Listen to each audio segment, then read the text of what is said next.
ಅಕ್ಕಿ ನೆನೆಸೋ ಟೆನ್ಷನ್ ಬೇಡ, ಇನ್ಸ್ಟೆಂಟಾಗಿ ಈ ಸ್ಪೆಷಲ್ ಕಡುಬು ಮಾಡಿ. ತುಂಬಾ ಹೆಲ್ದಿ ಆ್ಯಂಡ್ ಸ್ಪೆಷಲ್ ಕಡುಬು ಇದು. ನೀವು ಮಾಡುವ ರೆಗ್ಯುಲರ್ ಕಡುಬು ಥರ ಅಲ್ಲ. ಸ್ಪೆಷಲ್ ಯಾಕೆ ಅಂತ ನೀವೇ ಫುಲ್ ವೀಡಿಯೋ ನೋಡಿ ಗೊತ್ತಾಗುತ್ತೆ.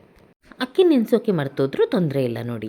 ಈ ರೀತಿ ಅಕ್ಕಿ ರವೆ ಇರುತ್ತಲ್ಲ, ಇಡ್ಲಿ ರವೆ, ಇದನ್ನು ಸ್ವಲ್ಪ ಹೊತ್ತು ನಾವು ಒಂದೆರಡು ಸಲ ತೊಳೆದು ಬಿಟ್ಟು ಒಂದು 10 ನಿಮಿಷ ನೆನೆಸಿಟ್ರೆ ಸಾಕು.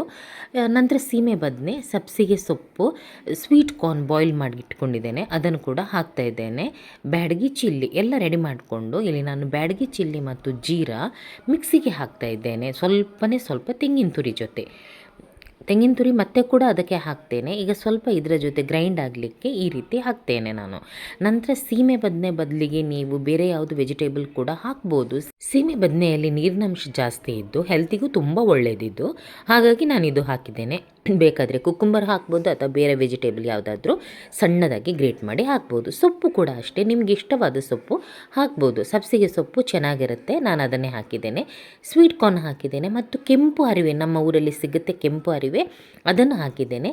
ನೀವು ಬೇಕಾದರೆ ಬೇರೆನೂ ಹಾಕ್ಬೋದು ಅಥವಾ ಇದು ಕೂಡ ಹಾಕ್ಬೋದು. ಯಾರೆಲ್ಲ ಸೊಪ್ಪು ತರಕಾರಿ ತಿನ್ನಲ್ಲ ನೋಡಿ, ಅವರು ಈ ರೀತಿ ಮಿಕ್ಸ್ ಮಾಡಿಕೊಂಡು ಕಡುಬು ಮಾಡಿದರೆ ತುಂಬಾ ಟೇಸ್ಟಿಯಾಗಿರುತ್ತೆ. ನಿಮ್ಮನ್ನು ಬಿಟ್ಟರೆ ಬೇರೆ ಯಾರಿಗೂ ಇದರಲ್ಲಿ ಯಾವ ತರಕಾರಿ ಹಾಕಿದ್ದೀರಾ, ಯಾವ ಸೊಪ್ಪು ಹಾಕಿದ್ದೀರಿ ಅಂತ ಗೊತ್ತಾಗಲ್ಲ. ಫ್ರೆಶ್ ತೆಂಗಿನ ತುರಿ ಕೂಡ ನಾನಿದನ್ನು ಈಗ ಹಾಕ್ತಾಯಿದ್ದೇನೆ. ಫ್ರೆಶ್ ತೆಂಗಿನ ತುರಿ ಸ್ವಲ್ಪ ಜಾಸ್ತಿ ಹಾಕಿ ತುಂಬಾ ಟೇಸ್ಟಾಗಿ ಬರುತ್ತೆ. ನಂತರ ಚೆನ್ನಾಗಿ ಉಪ್ಪು ಎಲ್ಲ ಹಾಕಿಬಿಟ್ಟು ಮಿಕ್ಸ್ ಮಾಡಿ ಇನ್ನೊಂದು ಸೈಡಲ್ಲಿ ನಾನು ನೀರು ಬಿಸಿ ಆಗಲಿಕ್ಕೆ ಇಟ್ಟಿದ್ದೇನೆ. ಇದನ್ನು ನಾನು ಬಾಳೆ ಎಲೆಯಲ್ಲಿ ಈ ರೀತಿ ಹಾಕಿ ಮಡಚಿ ಫೋಲ್ಡ್ ಮಾಡಿ ಸ್ಟೀಮಲ್ಲಿ ಬೇಯಿಸ್ತೇನೆ. ನಾವು ಬೇಕಾದರೆ ಇಡ್ಲಿ ಪ್ಲೇಟಲ್ಲೂ ತಟ್ಟೆಯಲ್ಲೂ ಕೂಡ ಮಾಡ್ಬೋದು, ಆದರೆ ಬಾಳೆ ಎಲೆ ಇದ್ದರೆ ಒಳ್ಳೆಯದಾಗುತ್ತೆ ಅಂತ ಅಷ್ಟೇ, ಅದರ ಒಂದು ಪರಿಮಳ ಬರುತ್ತೆ ಅಂತ. ಈ ರೀತಿ ಇದು ಮಾಡಿಬಿಟ್ಟು ಎಲ್ಲವನ್ನು ಒಟ್ಟಿಗೆ ನಾನು ಸ್ಟೀಮಲ್ಲಿ ಇಡ್ತಾ ಇದ್ದೇನೆ.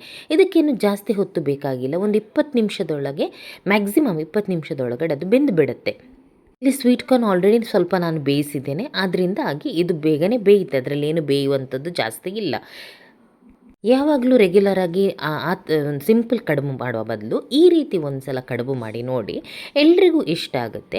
ನನ್ನ ರೆಸಿಪಿಯನ್ನು ಎಲ್ರಿಗೂ ಶೇರ್ ಮಾಡಿ, ಲೈಕ್ ಮಾಡಿ, ಇಷ್ಟ ಆದರೆ ಒಂದು ಒಳ್ಳೆ ಕಮೆಂಟ್ಸ್ ಕೂಡ ಹಾಕಿ. ನೋಡಿ ಎಷ್ಟು ಸಾಫ್ಟಾಗಿ ಬಂದಿದೆ ಅಂತ ನೀವೇ ನೋಡಿ. ಬಿಸಿ ಬಿಸಿ ಆಗಿರುವಾಗ ಗೀ ಹಾಕ್ಕೊಂಡು ಬೇಕಾದರೂ ತಿನ್ಬೋದು, ಇಲ್ಲ ಅಂದರೆ ಚಟ್ನಿ ಜೊತೆ ತುಂಬಾ ಚೆನ್ನಾಗಿರುತ್ತೆ.